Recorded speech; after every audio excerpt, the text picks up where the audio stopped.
Hi,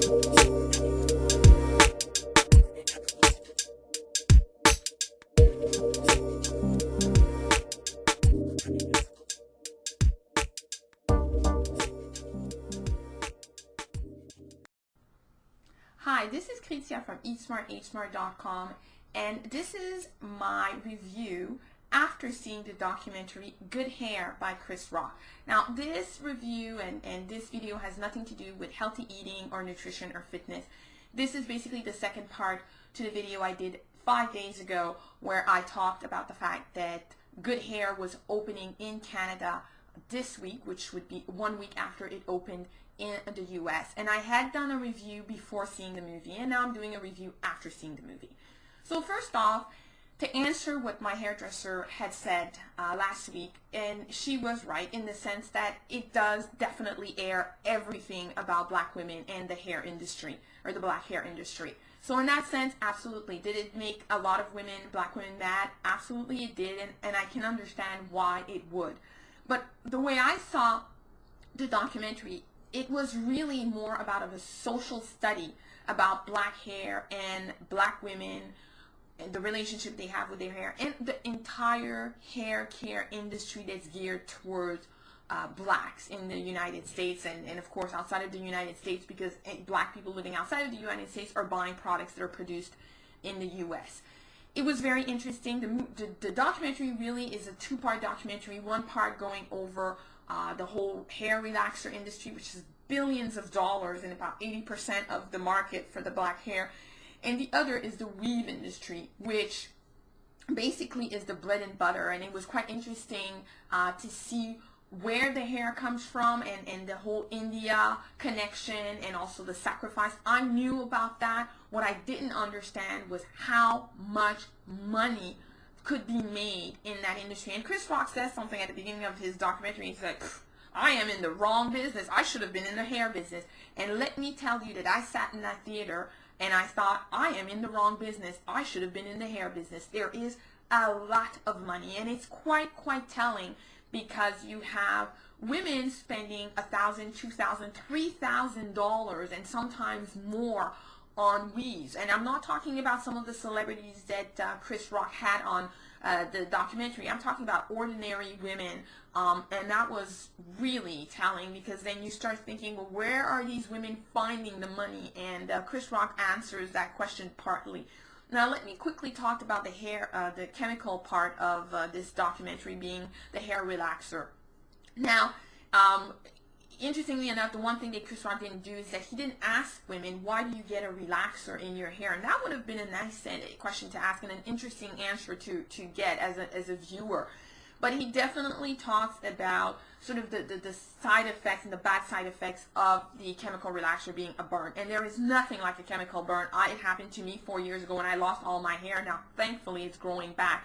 But if you get a relaxer from somebody who doesn't know what they're doing, not good.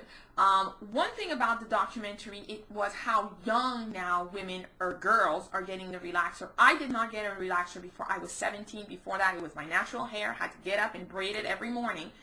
And I don't know if I had a daughter who was 2 or 3 or 4, if I actually would be willing to go and put a chemical product on her developing brain. And it's interesting because he, being Chris Rock, did interview a dermatologist on the topic, and it's something I've talked about with many hairdressers, and a lot of the ones that I've talked about are absolutely against that, but it's still being done. That was a really interesting part. Again, my only problem or issue with this is that Chris Rock did not ask the question to a lot of these women, why do you get a chemical relaxer in your hair? Why don't you go natural? Now, if I talk about natural, he did have an actress, and I do apologize, I don't remember her name. Interestingly enough, let me go over some of the celebrities. He had Al Sharpton, he had Maya Angelou, he had Nia Long, he had Reven Simone, he had Ice-T, he had Salt and Pepper, he had rapper Eve. So Chris Rock really did have sort of a number of spokespeople in the black community, and that was really interesting to hear these actresses talk about why they have weaves and what type of weaves they have. And it is understandable in their business that, you know, the fastest thing that you could do when you need to change your look is just put a weave on or a wig on and whatnot. And one of the most telling things was Reven Simone. I personally did not know Reven Simone had a weave on her hair, on her head, but she does say, hey, you know what, it's practical, I like it, it's fun, and see, it moves, and she touches each side of her hair, and you can see the shift of the wig, and that was quite hilarious. So it's fun that she was making light of it. But the other part of the weave equation is that Chris Rock actually talks about an industry that's extremely lucrative, extremely lucrative. He shows an Indian hair broker who lands in LA in a top salon, and the guy has a suitcase, and that suitcase contained about $15,000 US of hair coming straight out of India.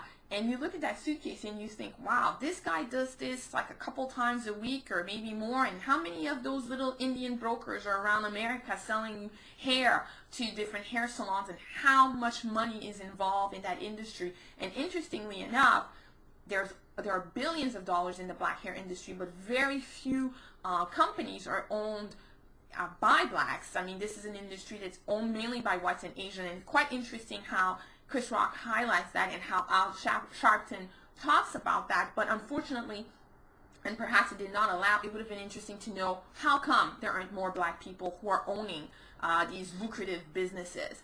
The weaving part of the documentary was, I guess, bittersweet, because it definitely does reveal for a lot of the black women out there who do have weaves everything about how they do their hair. And the detrimental part, I think, was when he started talking about the cost. I had no idea that you could spend between $1,000 to $4,000, and I'm not talking about a celebrity, just an ordinary person on a weave.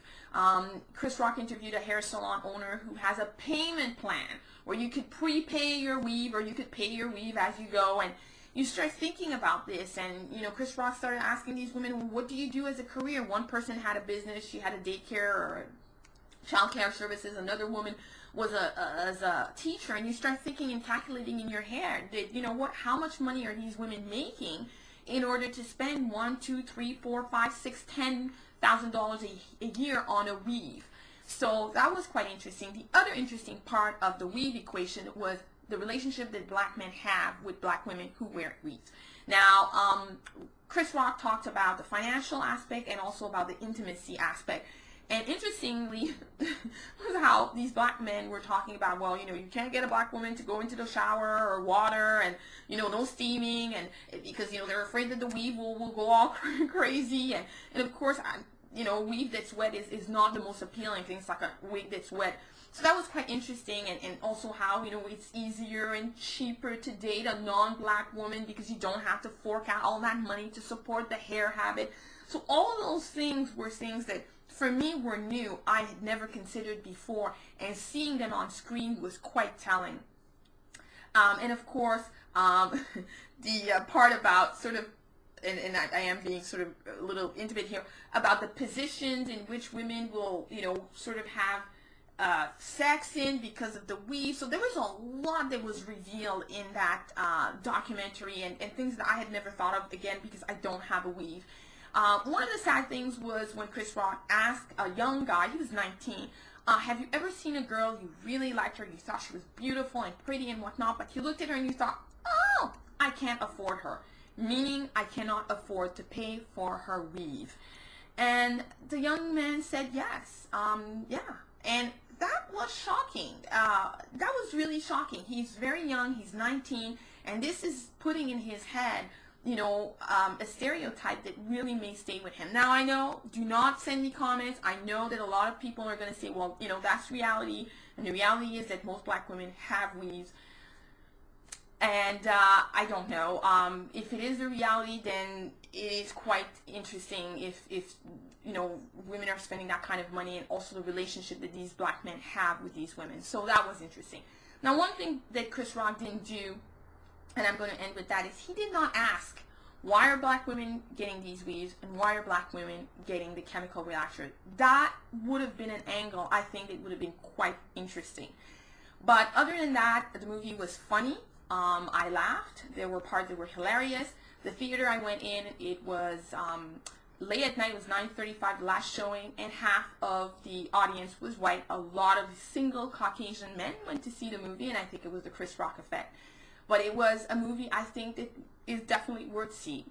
So next time I'll be talking about nutrition, healthy tips, and fitness, but I definitely wanted to do a two-part to this video, and come to eatsmarthsmart.com for more healthy tips.